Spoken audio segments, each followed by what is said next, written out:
ಎಲ್ಲರಿಗೂ ನಮಸ್ಕಾರ. ಆಹಾರ ಶ್ರೀ ಚಾನಲ್ಗೆ ತಮಗೆಲ್ಲರಿಗೂ ಸ್ವಾಗತ. ನಾನಿವತ್ತು ರೇಷನ್ ಅಕ್ಕಿಯಿಂದ ಕುರುಡಿಗೆ ಶಾವಿಗೆ ಮಾಡೋದು ಹೇಗೆ ಅಂತ ತೋರಿಸಿಕೊಡ್ತಾ ಇದ್ದೀನಿ. ಹಾಗಿದ್ರೆ ಬನ್ನಿ ಮಾಡೋದು ಹೇಗೆ ಅಂತ ನೋಡೋಣ.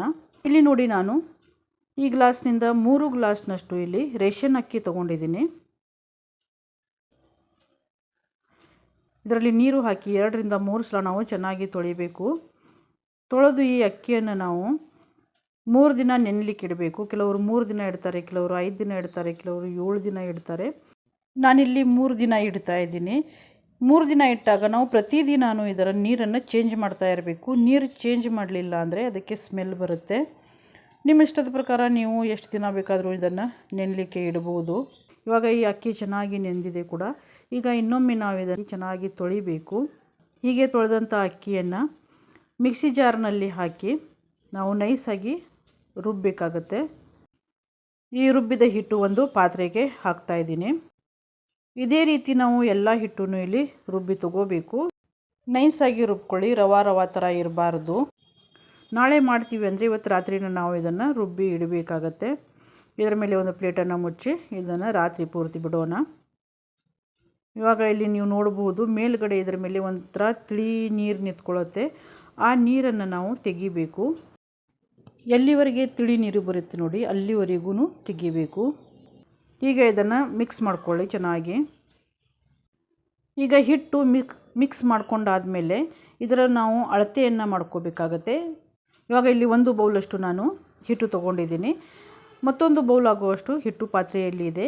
ಎಲ್ಲನೂ ಒಂದೇ ಸಲ ಸರಿ ಆಗಲ್ಲ ಅಂಥೇಳಿ ನಾನು ಸ್ವಲ್ಪನೇ ತೊಗೊಂಡು ಮಾಡ್ತಾಯಿದ್ದೀನಿ. ಈಗ ಇದನ್ನು ಇನ್ನೊಂದು ಬೌಲ್ಗೆ ನಾನು ಹಾಕ್ಕೊಳ್ತಾ ಇದ್ದೀನಿ. ಈಗ ಅದೇ ಬೌಲ್ನಿಂದ 1 ಬೌಲಷ್ಟು ಇಲ್ಲಿ ನಾನು ನೀರು ಹಾಕ್ತಾಯಿದ್ದೀನಿ. ನಾನು ಗ್ಯಾಸ್ ಇನ್ನೂ ಹಚ್ಚಿಲ್ಲ. ಈಗ ನಾವೇನು ಹಿಟ್ಟು ತೊಗೊಂಡಿದ್ದೀವಲ್ಲ, ಆ ಹಿಟ್ಟನ್ನು ಈ ಪಾತ್ರೆಗೆ ಹಾಕ್ತಾಯಿದ್ದೀನಿ.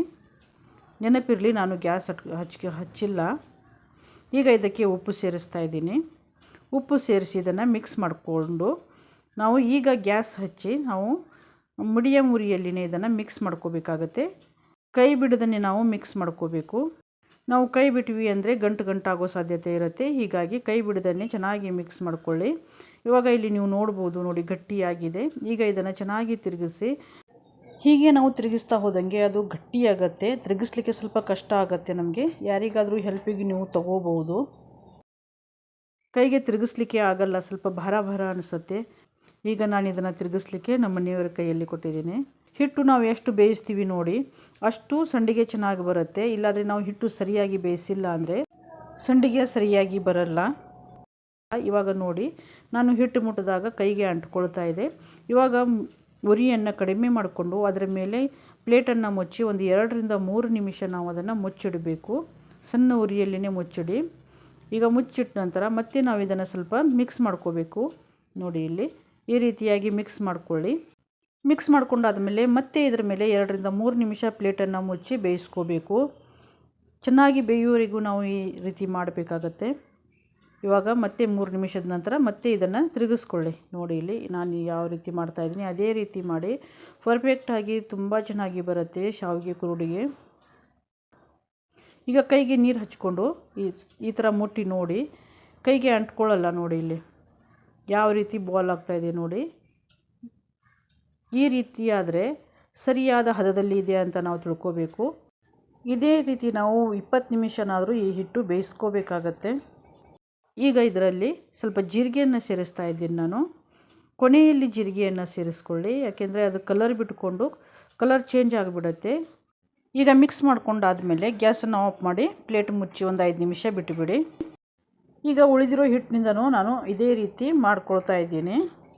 ನಾನು ಇದರಲ್ಲಿ ಜೀರಿಗೆ ಸೇರಿಸ್ತಾ ಇಲ್ಲ, ಬಿಳಿ ಎಳ್ಳು ಸೇರಿಸಿದ್ದೀನಿ. ಇದರ ಕಲರ್ ಮತ್ತು ಅದರ ಕಲರ್ ಎರಡೂ ಬೇರೆ ಬೇರೆ ಬರುತ್ತೆ. ನಿಮಗೆ ತೋರಿಸ್ತೀನಿ ಮುಂದೆ ನೋಡಿ.